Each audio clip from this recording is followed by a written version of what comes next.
हरे कृष्णा राधे राधे। आपका स्वागत है आपके अपने चैनल राधा कृष्ण लीला में। आज हम आपको सुनाएंगे भगवत गीता पंचम अध्याय। श्री भगवान कहते हैं, हे देवी, अब सब लोगों द्वारा सम्मानित पांचवें अध्याय का महत्म्य संक्षेप में बतलाता हूँ। सावधान होकर सुनो। मद्र देश में पुरकुतेश्वर नामक एक नगर है। उसमें पिंगल नामक एक ब्राह्मण रहता था।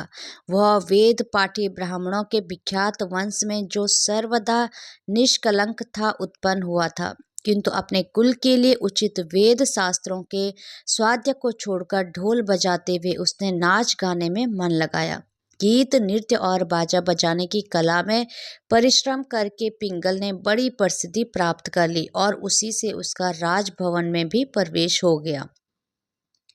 वह राजा के साथ रहने लगा। स्त्रियों के सिवा और कहीं उसका मन नहीं लगता था। धीरे धीरे अभिमान बढ़ जाने से उच्चकर्ता होकर वह एकांत में राजा से दूसरों के दोष बतलाने लगा। पिंगल की एक स्त्री थी जिसका नाम था अरुणा। वह नीच कुल में उत्पन्न हुई थी और कामी पुरुषों के साथ विहार करने की इच्छा से सदा उन्हीं की खोज में घूमा करती थी। उससे पति को अपने मार्ग में कंटक समझकर एक दिन आधी रात में घर के भीतर ही उसका सिर काटकर मार डाला और उसकी लाश को जमीन में गाड़ दिया। इस प्रकार प्राणों से वियुक्त होने पर वह यमलोक पहुंचा और भीषण नरकों का उपभोग करके निर्जन वन में गिद्ध हुआ। अरुणा भी भगंदर रोग से अपने सुंदर शरीर को त्याग कर घोर नरक भोगने के पश्चात उसी वन में सुखी हुई। एक दिन वह दाना चुगने की इच्छा से इधर उधर फुदक रही थी। इतने में कि उस गिद्ध ने पूर्व जन्म के वैर का स्मरण करके उसे अपने तीखे नाखों से फाड़ डाला। सुखी घायल होकर पानी से भरी हुई मनुष्य की खोपड़ी में गिरी। गिद्ध पुनः उसकी ओर झपटा। इतने में ही जाल फैलाने वाले बहेलिया ने उसे भी बाणों का निशाना बनाया। उसकी पूर्व जन्म की पत्नी सुखी उस खोपड़ी के जल में डूबकर प्राण त्याग कर मर चुकी थी।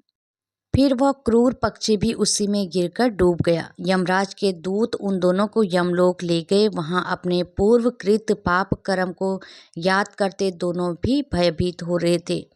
तदंतर यमराज ने जब उनके घृणित कर्मों पर दृष्टिपात किया, तब उन्हें मालूम हुआ कि मृत्यु के समय अकस्मात खोपड़ी के जल में स्नान करने से इन दोनों का पाप नष्ट हो चुका है। तब उन्होंने उन दोनों को मनोवांछित लोक में जाने की आज्ञा दी। यह सुनकर अपने पाप को याद करते हुए वे दोनों बड़े विस्मय में पड़े और पास जाकर धर्मराज के चरणों में प्रणाम करके पूछने लगे, भगवान, हम दोनों ने पूर्व जन्म में अत्यंत घृणित पाप का संचय किया है, फिर हमें मनोवांछित लोकों में भेजने का क्या कारण है? यमराज ने कहा, गंगा के किनारे वट नामक एक उत्तम ब्रह्मा ज्ञानी रहते थे। वे एकांतवासी, ममता रहित, शांत, विरक्त और किसी से भी द्वेष न रखने वाले थे। प्रतिदिन गीता के 5वें अध्याय का जप करना उनका सदा नियम था।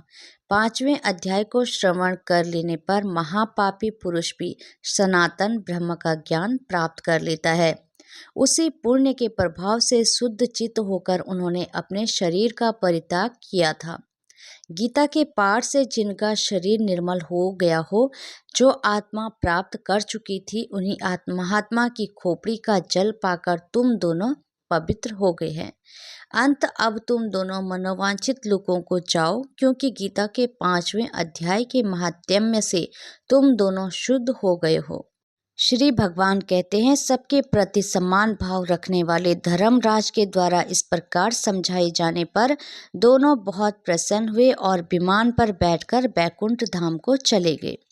हरे कृष्णा राधे राधे। भगवान श्री कृष्ण और राधा रानी की कृपा आप सभी भक्तों पर हमेशा बनी रहे। जय श्री राधे।